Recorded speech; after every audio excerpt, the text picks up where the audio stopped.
Hey all, Tony Bing here. Hello and welcome to a new mini guide series for Marvel Strike Force. Now, in this guide series we will have a look at the different factions that are available in the game, and we'll actually see if we can decide whether or not they are worth investing in. Now, the factions in question that we'll be looking at is the AIM.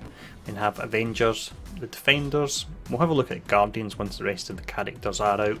We'll also have a look at the Hand, and that's the one we'll be featuring in this video. We then have the Hydra faction, Kree, Mercenary, and then we finish up with the Shield faction. Now, in order to help you actually make your decision as to whether or not to invest in the factions, what I'll do is I'll break the video into 3 separate sections. So the first one is a breakdown of all the positive effects and traits that the characters offer. We'll then look at my personal top 5 characters for that particular faction, and then we run through some Blitz gameplay to actually see them in action as well. Now we'll start off with the breakdown. So with the Hand faction then, we actually have 7 characters in total, so it can be a little bit tough to drop 2 of them to get down to your 5 characters. Now, the characters in question that are available, it's Elektra, Hand Sentry, Nobu, Hand Blade Master, Hand Archer, Hand Sorceress, and then finally the Hand Assassin. Now, if we look at what Elektra offers within her kit, she's got Cleanse, she has Bleed, she can stealth up to help her survivability, she has Revive, she actually has Evade on her special, and she has 7% dodge baked into her kit as well. And Elektra can be gained through the story or the Elektra event that's available. Now, next up you have Hand Sentry, and he's accessible via the raid store. Fantastic character. He offers stealth to all characters apart from himself, as well as evade, and on himself, because he will be taking most of the aggro, he has a block chance which can help out his survivability. Next up we have Nobu, who's a character that's pretty hard to farm due to the fact he's only available in premium orbs at the moment, but he can really make a huge difference to your team overall. Now, he has assist on his basic, he can stealth up as well, he calls in summons which can really help out a ton, he can provide counter to all allies, he has Revive which can really help out, and it actually double stacks when you look at Elektra with her Revive as well, and then finally he has 10% dodge chance built into his kit. Now, next up we have a pretty simple character, but one that does what he does very well. It's Hand Blade Master. He can be farmed through story mode, and he's just a pure damage character, but he puts out a huge amount of damage. Now, the next one we look at is another minion here. This is a Hand Archer, accessible via Arena, and Hand Archer offers Pierce on their attacks and also an AoE cleanse, which can be really useful. Now, on top of this as well, the Hand Archer actually gains additional damage based on the number of hand allies, and I have tested this, and this applies to Nobu's summons as well, which means you could have up to 9 other hand allies and it would boost your damage by a huge amount. Now, the next character we have is Hand Sorceress, available via the story mode. She provides Drain, Heal, Defense Up and Stealth as well to help out her survivability. And then finally we have the Hand Assassin via story mode. A pretty simple character, they can put out a nice amount of damage. The utility they offer is Heal Block, which can be useful in some situations, but I would say that other characters have got more useful utility there. Now, with that covered, we'll check out my top 5. So the top 5 characters that I'm using here, it's Elektra, Hand Sentry, Nobu, Hand Blade Master and Hand Archer. Now, Elektra's great due to all the damage and the cleanse. Hand Sentry provides you with your survivability for your team. The same goes for Nobu, he can provide you with damage and survivability due to the revive mechanic. And then Hand Blade Master is there to put out your damage, and the Archer can do decent damage once you've got a heap of summons in, but also the AoE cleanse is really great if you're going up against a character that is casting a group-wide defense up on all the allies.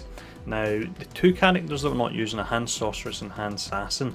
Now, I will mention it because Nobu is a hard character to farm. If you don't have him, who do you replace him with? Personally, I would go for the Hand Sorceress, because if you don't have Nobu, you're losing the revive mechanics, so you're losing a little bit of survivability there, but you still have the damage. So for that reason, go for the Hand Sorceress. She'll provide the heal and the defense up as well. And the Hand Assassin, although a nice character, it's not that often you will have use for the heal block, unless, of course, let's say you're going up against the likes of Mordo or Wolverine, then it could come in useful. But otherwise, that is the top 5 I would go for, and that's the top 5 I'll actually show off now with some gameplay.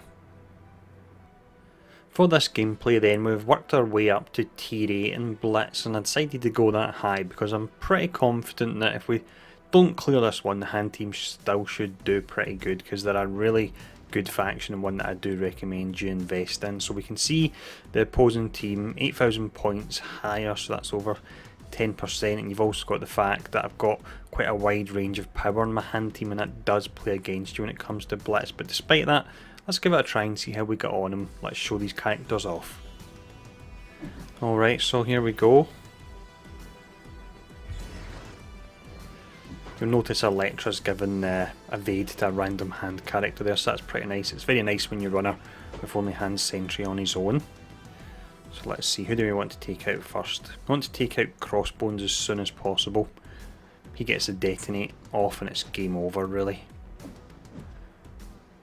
Daredevil could be a difficult character to go up against here. Nice amount of damage by Blade Master. I really don't have him levelled very high at all, but that was decent damage there. And then we'll call in some summons with Nobu. And there we go, the hand sentry will help us out a lot. Even if Crossbones does get his ultimate off, we can hopefully evade it.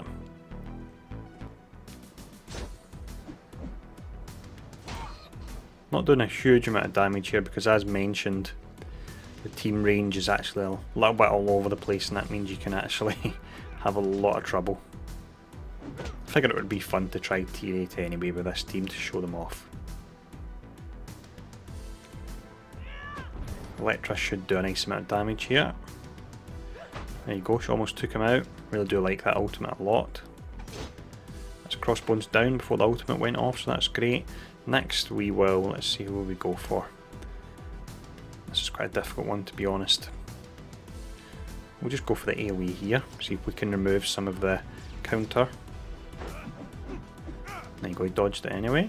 So we'll try and take out Daredevil then now that the counter's gone on him. That was nice, the stacks of bleed there. In fact, that was very nice. Now next what we'll go for, we'll go for the medic. I don't want him healing anyone. Spidey can be a pain if he's dodging, and Wolverine, if we don't burn him down quick enough, then he's just going to heal back up. So we'll take out the medic to stop giving him any extra healing.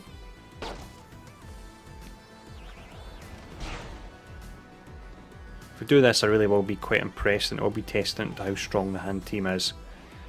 It's quite a stronger team we're going up against, and as mentioned again, the power levels we have are all over the place here. Hopefully Hand Sentry will be coming back round with his evades again soon to help the survivability.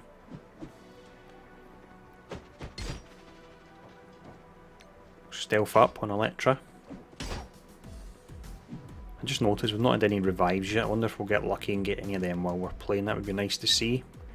I'll try and take out Spidey now because he's relatively low.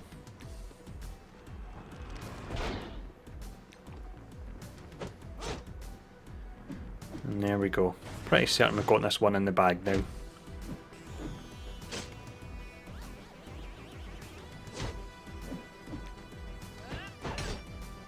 Could probably put this on auto at this stage. So there we go. I think that is a good indication of how the hand team actually plays, and as mentioned, they're a team I would definitely recommend. Not only do they look completely badass, but they can actually put out a nice amount of damage, and with the hand sentry and all the revives they can have a good amount of survivability at all. Primarily though, they do look absolutely awesome, they really do. So I hope this video has been useful. As mentioned at the start of the video, there's other factions I will look to cover, and if you get any suggestions of any specific factions you would like to see me cover first, do let me know in the comments. And as always, thanks for tuning in, and I'll see you all again soon.